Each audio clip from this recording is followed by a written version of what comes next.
Hello students and welcome back.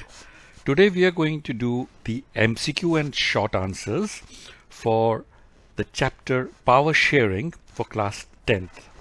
ये class 10th का Political Science का पहला chapter है और इसका overview आप समझ जाइए ये किस बात पे है.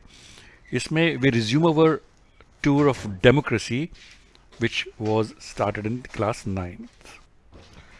So we noted last year that in democracy all power does not rest with any one organ of the government. यानी कि किसी एक के पास डिसाइडिंग पावर नहीं होती है. ये बेसिकली चैप्टर उसी के ऊपर बेस्ड है. So let's quickly start the MCQ and short answers. When did the civil war of Sri Lanka end? Civil war में श्रीलंका जो में हुई थी वो कब खत्म हुई थी? 2010, 2005, 2009 और 2011. एंड स्टूडेंट्स इसका आंसर है the civil war of Sri Lanka ended in 2009. In dash, an act was passed to recognize Sinhalese as the only official language, thus disregarding Tamil. The government followed preferential policies that favored Sinhalese applicants for university positions and government jobs. Students इसमें पूछा गया है एक act पास हुआ था, ये कब पास हुआ था जिसमें सिन्हालीज को एक ऑफिशियल लैंग्वेज का दर्जा मिला था और तमिल को डिसरिगार्ड किया गया था. ऑप्शंस हैं 1956, 57, 58 एंड 59 और इसका करेक्ट जवाब है 1956 में ये एक्ट पास हुआ था. और स्टूडेंट्स ये जो हमने भी एमसीक्यू किया था ये पार्ट है मेजोरिटेरियनिज्म इन श्रीलंका की. श्रीलंका में जो सीरीज ऑफ मेजोरिटेरियन इस्टेब्लिश हुए थे जिसमें सिन्हाला को सुप्रीमेसी मिली थी. सो दिखा हुआ यहाँ पे in 1956 an act was passed to recognise Sinhala as the only official language thus disregarding Tamil. और जो हमने यहाँ पे पढ़ा है मेजर टिरानिज्म जो वर्ड है इसका मतलब होता है a belief that the majority of community should be able to rule a country in whichever way it wants by disregarding the wishes and needs of the minority. तो ये श्रीलंका में था कि जो सिन्हालीज बोलते हैं उनकी चले, जो तमिल बोलते हैं उनकी नहीं चले. तो जो भी डिसीजन है कंट्रीज के वो कौन लेगा? जो सिन्हालीज या सिन्हालीज बोलने वाले लोग हैं.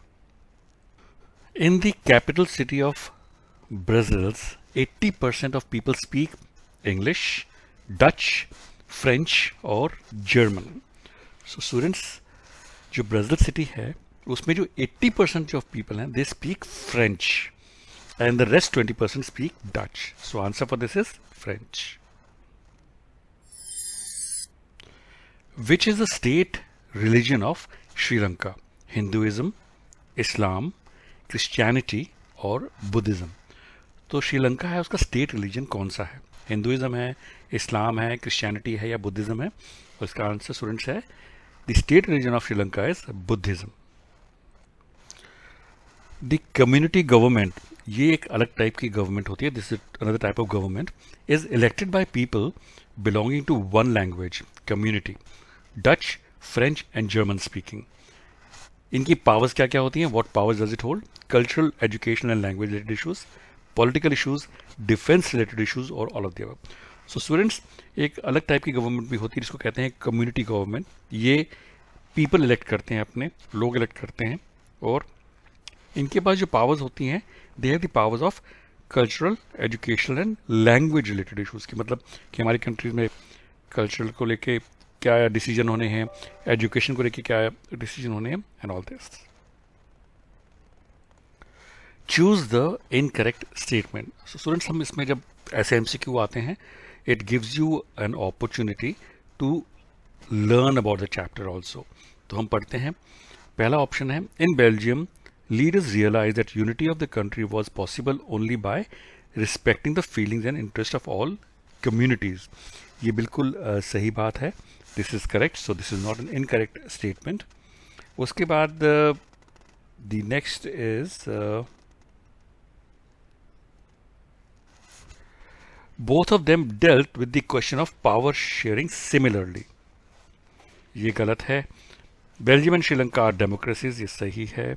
In Sri Lanka, majority community forced domination over others and refused to share power, ये भी सही है. तो correct answer जो इसमें incorrect statement है, both of them dealt with the question of power sharing similarly. In which one of the following year Sri Lanka emerged as an independent country? कौन से साल में जो श्रीलंका है वो इंडिपेंडेंट कंट्री की तरह आई? ऑप्शंस हैं 1948, 47, 50 एंड 48. ओहो, गलत हो गया. Answer is 1948.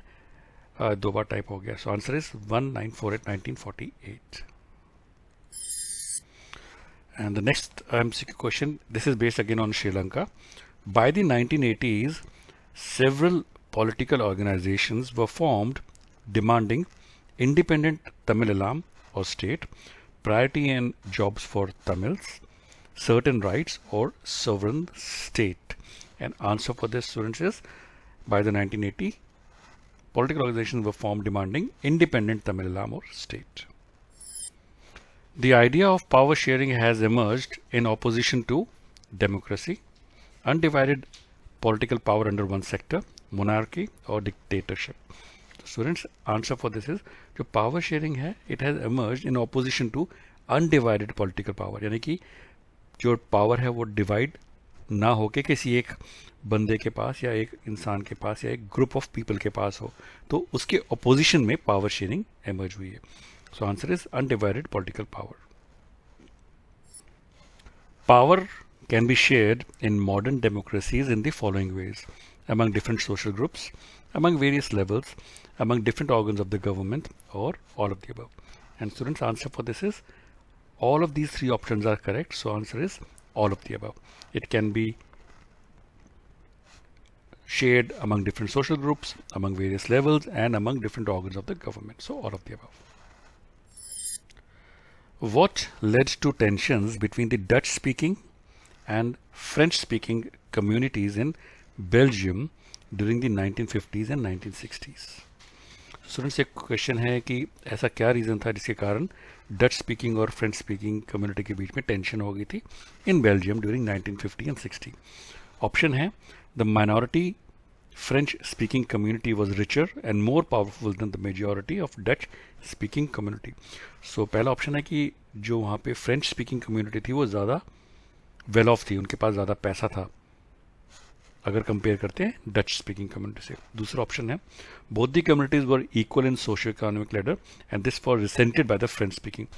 तो ये दूसरा है कि जो दोनों कम्युनिटी हैं वो सोशल इकोनॉमिक लेडर यानी कि सेम देखी जाती थी और ये फ्रेंच स्पीकिंग कम्युनिटी को पसंद नहीं था. थर्ड ऑप्शन है the majority of Dutch speaking community was richer and more powerful than the minority French speaking community. इसमें है कि जो डच स्पीकिंग कम्युनिटी है वो ज़्यादा रिच थी देन फ्रेंच, इसलिए टेंशन हो गई. लास्ट ऑप्शन है both the communities demanded special powers, या दोनों कम्युनिटी स्पेशल पावर्स मांगती थी. इसका आंसर है जो वहाँ पे फ्रेंच स्पीकिंग कम्युनिटी थी वो ज़्यादा रिच थी डच स्पीकिंग कम्युनिटी, क्योंकि डच वालों को जो ऑप्शंस हैं और जो अपॉर्चुनिटीज़ हैं वो लेट मिली थी. That is why. So answer is French speaking was richer. Brussels is the capital of, again I think this बहुत ईजी है, नेदरलैंड, बेल्जियम, वेस्ट इंडीज और Sri Lanka. Answer is Belgium. Most of the Sinhala speaking people are Christians, Buddhists, Hindus और Muslims. Again easy one. जो maximum Sinhala जो लोग बोलते हैं श्रीलंका में they are Buddhists. What percentage of Sri Lankan population is Tamil speaking? Sri Lanka की population में तमिल बोलने वाले कितने लोग हैं? 18%, 16%, 20% और 50%. And answer for this is 18%. So only 18% of population of Sri Lanka are Tamil speaking. In Sri Lanka, there are about -% of Christians who are both Tamil and Sinhala. 15, 10, 12 or 7%. And answer for this is there are about 7% Christians who are both Tamil and Sinhala. The government in which power is shared by two or more political parties is known as federal government, community government, unitary government और coalition government.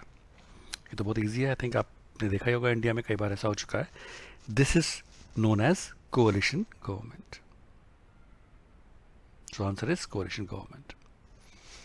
And students, this brings to the last question of this part 1. I hope आपको पसंद आया होगा. The last question is, what is the percentage of German speaking people in Belgium? 59%, 60%, 10% or 40%? And answer for this, students, is 59%. Let's read the book also. So if we refer the book, Belgium is a small country in Europe, smaller in area than the state of Haryana. Haryana से भी छोटी पूरी country है. It has borders with France, Netherlands, Germany and Luxembourg. It has a population of a little over 1 crore. 1 crore total population है. About half the population of Haryana. Haryana की आधी population के बराबर इस पूरी country की population है. Of the country's total population, 59% lives in the Flemish region and speaks Dutch language. तो यहाँ पे आपको आंसर मिल गया है. Dutch language is the German language and 59% speak that. 40% people live in Wallonia region and speak French. तो 1% रह गया. Remaining 1% Belgians speak German. So 59% speak Dutch and 1% speak German. Okay, this was a little bit confusing.